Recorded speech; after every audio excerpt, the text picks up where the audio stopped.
The United States has imposed a 10% tariff on imports from India, that is under Section 301 of the Trade Act 1974, citing concerns over the enforcement of laws against goods produced using forced labor.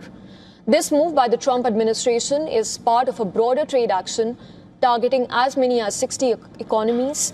Initially, India was expected to face a 12.5% tariff, but the rate was lowered after New Delhi amended its foreign trade policy to prohibit the import of goods made using forced labor.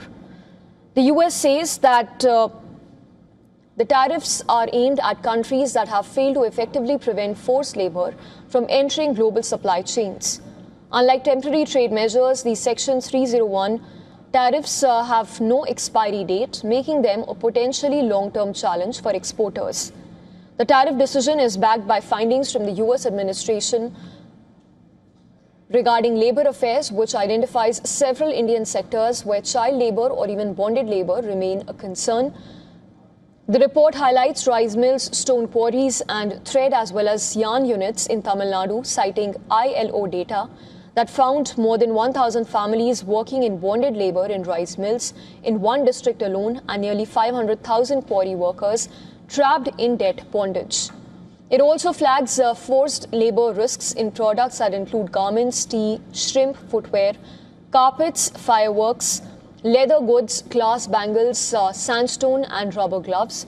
In Andhra Pradesh alone, the report alleges exploitative labor practices in the shrimp processing industry, while it also points to forced labor concerns in Assam's tea sector and Maharashtra's sugarcane fields. For Indian exporters, the immediate impact is an additional 10% duty on shipments to the US unless products qualify for exemptions. While exporters avoided the steeper tariff, the newly imposed levy still raises costs and adds uncertainty at a time when India and the US are negotiating a broader trade agreement. Industry bodies say that sectors such as textiles, garments, gems, jewelry could face pressure, especially since the US remains India's largest export market for textiles. Some exporters argue that India still retains a competitive advantage over many rival countries facing even higher tariffs, while others warn that the permanent nature of the Section 301 action could weigh on investment, sourcing decisions and export growth if additional US trade measures follow suit.